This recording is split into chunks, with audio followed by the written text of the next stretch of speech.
Hello there, welcome to BBC News. I'm Rich Preston. Our top stories. A speaker has not been elected. A speaker has not been elected. A speaker has not been elected.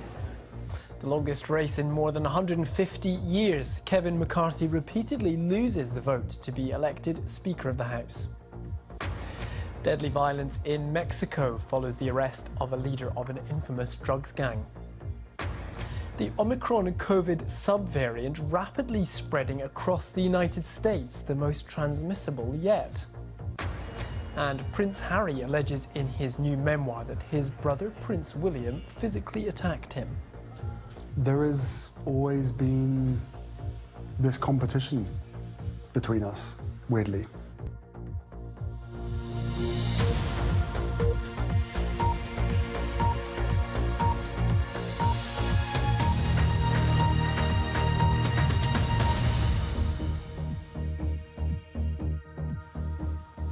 Hello, welcome to the programme. We begin in the United States, where paralysis continues in the US Congress.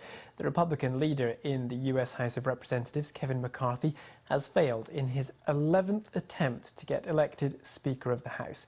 The session has now been adjourned and voting will continue on Friday. A small group within Kevin McCarthy's own party has been derailing attempts to elect him.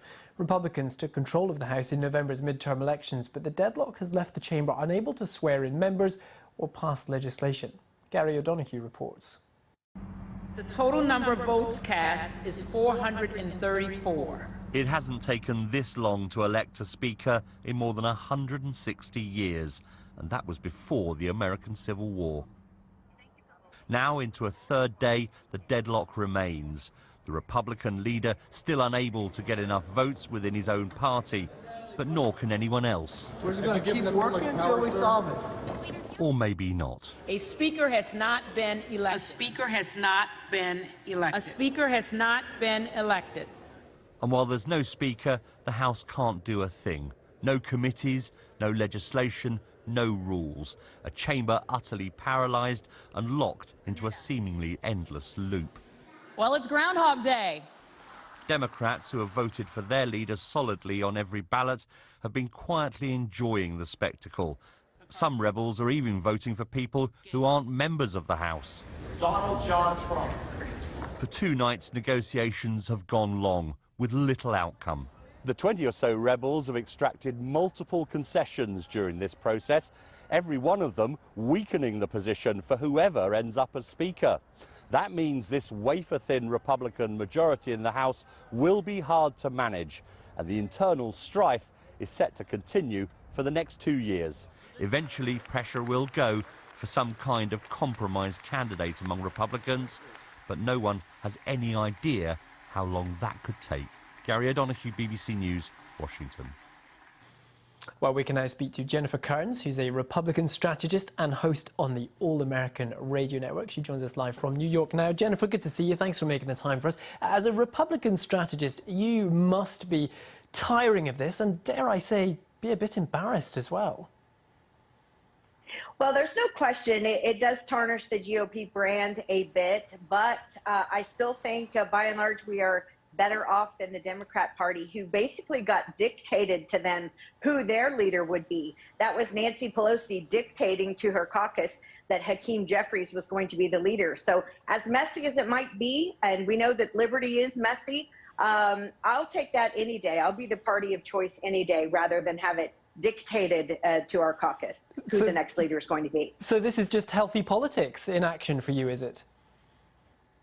It is. I mean, look, it's not that surprising when you consider the last time we had a gridlock like this over Speaker of the House was 1856 in the midst of the Civil War. And you look around the country, you look and see how divided the country is, and you look and how divided our party is.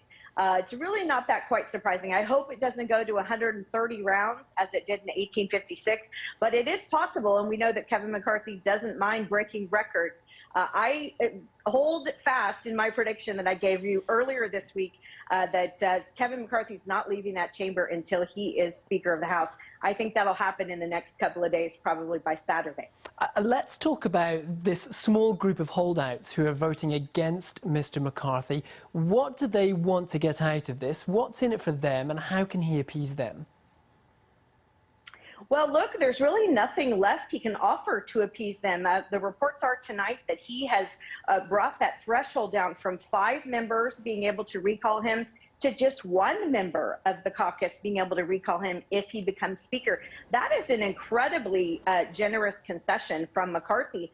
And I think it really speaks to the liberty and independence of our country that 1 person really can make a difference in that caucus. 1 person could call for a removal of the Speaker. Short of that, I'm not sure what else he can offer them. I think some of this has to do more with, grandstanding and TV stardom and social media stardom and filling their campaign organizations with lots of cash and maybe even being considered for a 2024 nod. And by that, of course, I'm speaking of Matt Gaetz and Lauren Boebert. Look, think about this. Lauren Boebert has no room to talk about how many votes Kevin McCarthy needs. She just barely won her reelection by just over 500 votes. She wouldn't have done so without the $2 million of campaign cash that Kevin McCarthy, as GOP leader, helped flood into her race when she fell behind. So, some of these folks are very ungrateful for what's been done for them. They would not be on the floor having this conversation if it weren't even for Kevin McCarthy. This has already damaged, as you suggested earlier, the image of unity in the Republican Party. If, as you predict, Kevin McCarthy does ultimately end up Speaker of the House, does that make it harder for him to do his job moving forwards? Well, look, I know that he is very aware that there is a faction of the Republican Party that's more of the, Tea Party movement. And I came up through the Tea Party movement in the country. I did one of the first 2 Tea Parties in the country back in 2009. But look, I think Kevin has set it up so he has perfect accountability to his members.